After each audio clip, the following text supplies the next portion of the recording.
Ассалаумағалейкум, қайырлы кеш. Башыңызды осы керемет дастархан басында көргеніме өте қуаныштымыз. Танысып жатқанымызға өте қуаныштымыз. Енді апа жезе, осылай құрметтеп шақырып жатқаныңызға көп рахмет. Енді алғысымызды білдіреміз. Не айтамыз? Жезе ғана айтып отыр ғой, ақын суық салма ақын деп. Алып баратқан ондай ақындығымыз жоқ енді. Ақынмын деп өзімді жиялдаймын, мұқағали болуды қиялдаймын.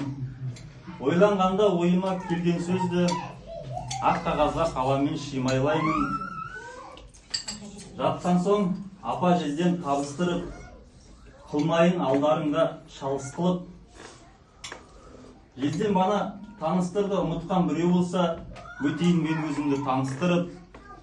Біреудің ағы менен қарасымын, біреудің дана біткен дарасымын, фитимарлық қызылғырттың жиенімін, батыр халық беріштер барасылым, мергендегі Чапай менен Гүлшаттың ортаншы Махамбеттей баласымын.